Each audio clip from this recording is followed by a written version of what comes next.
What's up, ladies and gents, 23Volt here, and this is just going to be a little bit of news on Fire Emblem Heroes. Now, I did watch Game Explain by Mr. Derek, hosted by Mr. Derek, who explained the, I believe, Famitsu article about Fire Emblem Warriors. Did I say Fire Emblem Heroes? I was actually meant to say Warriors, but so essentially, Fire Emblem Warriors is actually very much not really complete, but 70%. That's a pretty big success, percentage rate. So I'm really happy that that's going through. This video is essentially just going to be me covering the news that was covered in that article, or rather what that video said. So if you want to see the video and listen to it yourself, it's a more nice, concise, straightforward. All the information you need to know is there. Go ahead. Basically, this video that I'm doing is just going to be my thoughts and my opinions and what can possibly be done for certain choices that they had to do, which is understandable, which I'll get into later. So first of all, the weapon triangle and the main classes will exist in this game. So that's already a good sign. That's not very much of a surprise. Musou games, or warrior games, we're probably going to call them warrior just for the sake of it, but warrior games, they do tend to have the rock, paper, scissors matchup. Now, I know in Dynasty Warriors there was man, heaven, and earth for each weapon. Now, each weapon didn't specifically have that affinity. It's just that earth, man, or heaven was randomly put to certain weapons. Now, when you verse certain commanders in Dynasty Warriors, then if you had the affinity that was super effective against theirs, then you would be able to expose a weak point, and once that weak point meter breaks, you do a strong weak point attack, which will do massive damage. And it's kind of like how they showed it's the similar thing that they do in Hyrule Warriors if you haven't played a Dynasty Warrior game, where when you knock down a boss, their meter appears. That's essentially what the weak point meter is probably going to be, in my opinion. Now, that being said, of course, with that strategy, certain classes, since most of the main classes will be available, certain classes will have the ability to hold a certain amount of weapons.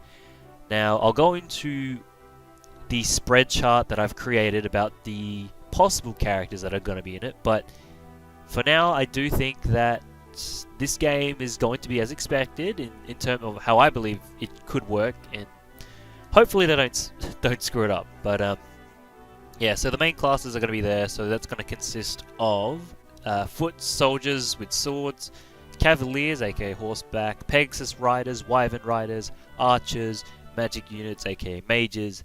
Healers are a questionable one, but I'll go into that a little bit later.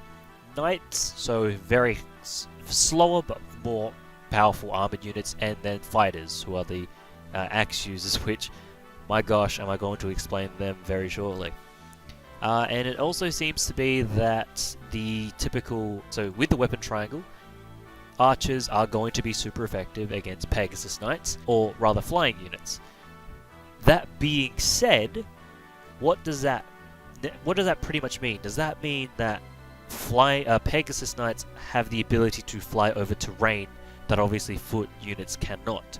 Which, if that's the case, then it makes sense for them to be weak to archers, because if a class has a very specific weakness, then they have to have a pretty good strength in order to overcome that said weakness. So having the ability to traverse the map much better, but to take a shite ton more damage from archers is what I believe is going to be pretty good. Now, they also stated that there's going to be the ability to switch characters mid-mission, or mid-map, or mid-chapter, or whatever it's going to be called in this game. It's probably going to be called chapters just to keep in that Fire Emblem tradition. Now, along with those, so the ability to switch between characters is pretty big. These maps are huge, but they're not always going to be very high-paced, and it's not as hectic as you think. It usually, in normal mode, the difficulties, everyone, allies, enemies alike, will be moving very slow. Like, the commanders won't do a lot of attacks, the minions won't really attack as often. It's not minions in For Honor by any stretch of the means, where they're constantly beating the shit out of each other. Sometimes they are just standing there looking at each other and just kind of pacing around, because let's be real, the minions here are pretty damn weak. Okay, now I'm going to try breeze through this. I don't want to take too much of your time. Next on our list we have... Okay, so this is a pretty... This is going to be a very big section of the video, which is a very upsetting news that they have said, and it is understandable, but I'm going to share my own opinion on it, where they're going to show characters from Fire Emblem Shadow Dragon, or I think it's like Shadow Dragon and the Blinding Sword or whatever, I can't remember what it's called. The first Fire Emblem, the one with Marth, Fire Emblem Awakening, and Fire Emblem Fates. Now, I've played all three of these games, specifically Fire Emblem Shadow Dragon from the DS, which is technically a remake, but I've played all three of those games, and I can understand what they're going for. And it did make sense that if they did try to bring in characters from every single game in the series, of the Fire Emblem series, 100% of them will be using swords. And of course they can't include a lot of side characters from every game, because then the game just becomes too massive, and then we're going to have some issues. But there are ways to fix it, which I'll go into later. They also said that the number of casts will be greater than other Musou/Warrior collab game they've made. Now, Hyrule Warriors, I believe, and I'm quoting this from Derek because I haven't checked it myself, and I've played the game, I just don't remember on top of my head. But Mr. Derek, he says that there is a total of 13 characters prior to the DLC. So there's going to be more than 13 characters, which is already a good sign. That being said, we already have 6 characters in the game that have been mentioned. So we have 2 brand new characters who will most likely be playable, which are the twins Xion and Leon. We have Marth from Fire Emblem Shadow Dragon and Chrom from Fire Emblem Awakening that are confirmed. So there's 4 playable characters right there. There are 2 more original characters, Darius and Yuana, that haven't gone really too much into detail, but I am pretty sure that they are going to be in this game in terms of playability. Now, with all that said, that's already 6 characters right there, and we need obviously have more than 13. I believe that this game can go pretty far. Now, I do have another game that I just randomly picked off the top of my head. I know it's probably not a collab game, but I'm using this specifically as my kind of balancing type and seeing how many characters there are. And the game is called, I believe it's not Fire Emblem, it's called Warriors All-Stars, where pretty much multiple different games from its main one put into one. So it's kind of just like, it's a celebration of Warrior games and a Warrior game, you know? And with that being said, there's 2 things I'm going to talk about. The fact that this game has 3 different factions, and within each faction there is 10, 8, 9 characters, about 8 to 10 characters in each one. So I believe, and it does have potential, that I believe we can actually, or rather Fire Emblem Warriors can actually make a story with the 3 different games as the 3 different factions. So we have a Shadow Dragon faction, an Awakening faction, and a Fates faction. And because apparently there's a Fire Emblem that's turned up from space and time. Oh, it's Fire Emblem. Everyone wants the Fire Emblem. They must save it for themselves. Okay, so yeah, I think that's what's going to be the case, and it can work. So the 2 twin characters, Xion and Leon, will most likely be hosting the Shadow Dragon, because Marth is the main protagonist in terms of Fire Emblem in general, so it would make sense that he would be there. Chrom might be with Darius, and the Fire Emblem Fates characters will probably be with Yuana. This is a complete guess. Don't call me on anything right now, because this is just me predicting from the information that I have heard. If there are any other news regarding any of this, please let me know, because I would be very interested in all that stuff. Now, in terms of the characters that are going to be within each faction, let's start with the Shadow Dragon characters. So we have Marth, and the hosts of the Shadow Dragon characters will be Xion and Leon. And this is where a lot of the characters are going to be, because there are actually a lot of characters they can cover here. So here we go.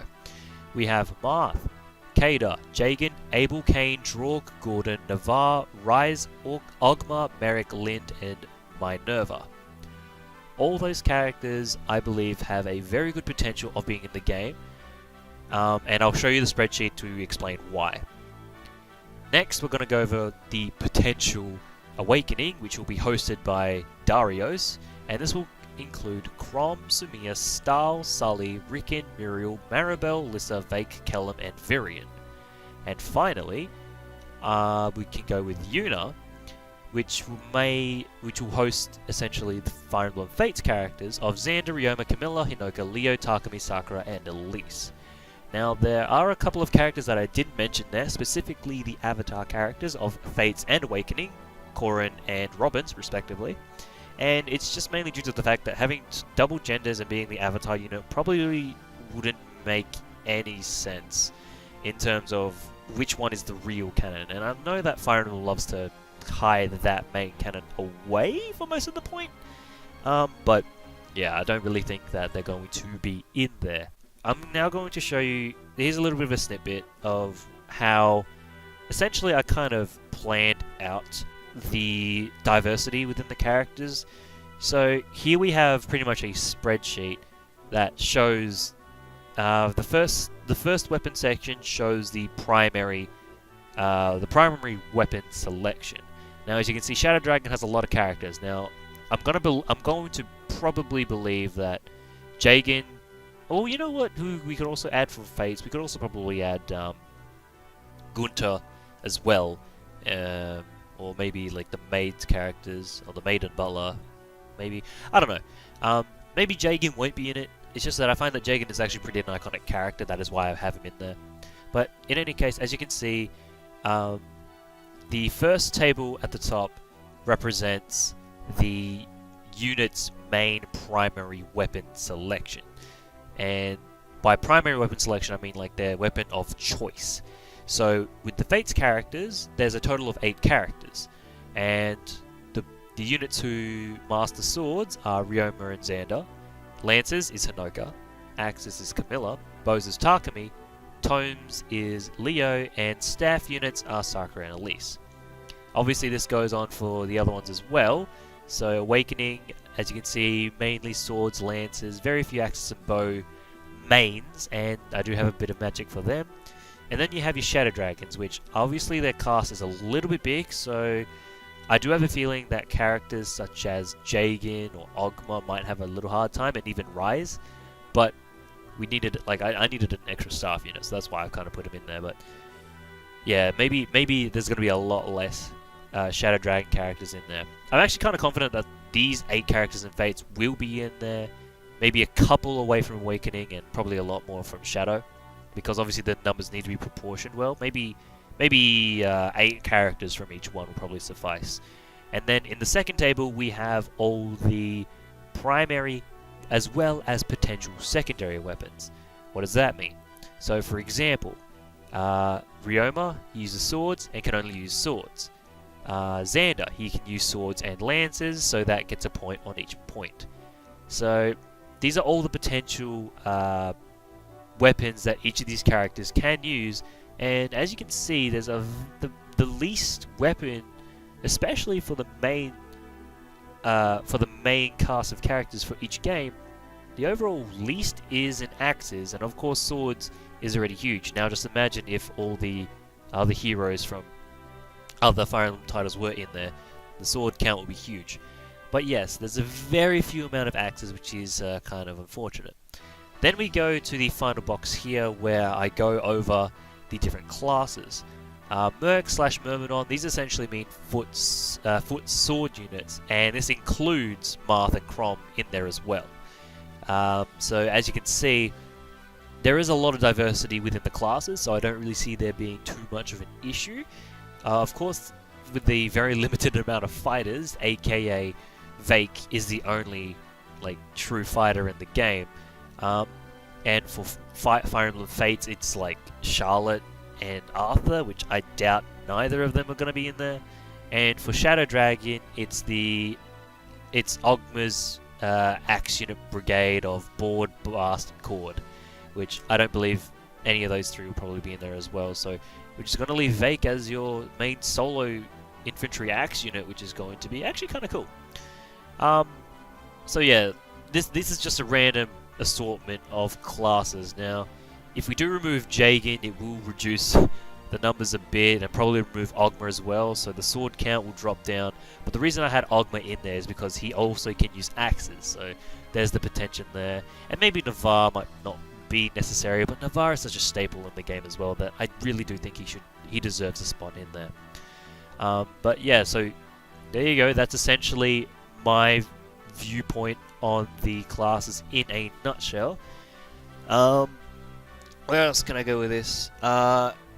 Bonds convos between worlds. So full voice acting, I think is how I heard the game is going to be. If there is a solid amount of voice acting, that is going to be fabulous. I love voice acting, especially in Fire Emblem, because it's never there. And I like voice actors because it's like most RPGs nowadays have it. I mean, I loved Bravely Default, and that just made me enjoy it a lot.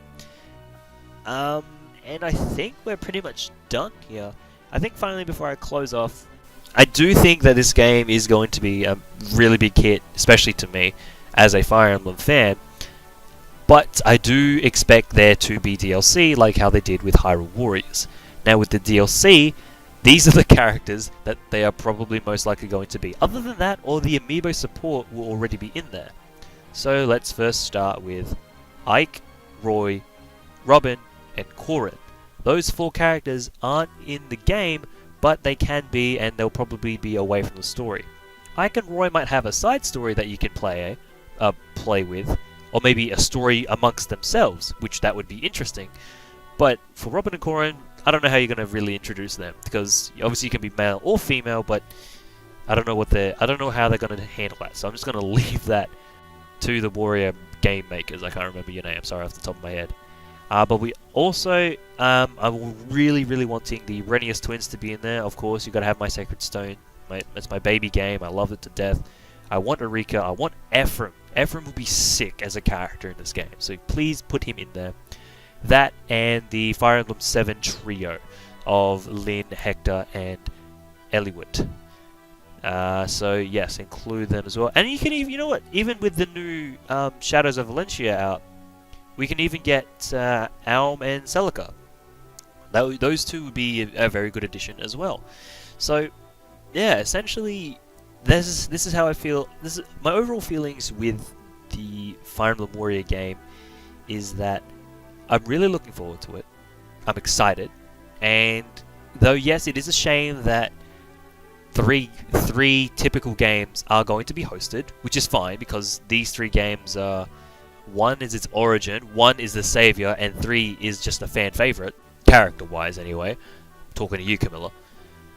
I personally think that this game can do well, and as a celebration for Fire Emblem in general, for being the Fire Emblem as it is, I'm just going to enjoy it regardless, whether it's good or bad. Now, I'm not going to go into Fate's territory because that's a story for another day, but I think that's going to do it for me. A solid under 20 minutes, I'm happy with that. This is 23Volt. I will see you guys next time for whatever I decide to post up. Like seriously, it can really be about anything. I have so many videos to upload, I'm just too lazy to upload them because uni sucks. But other than that, I'll see you guys later after uni is over. Goodbye.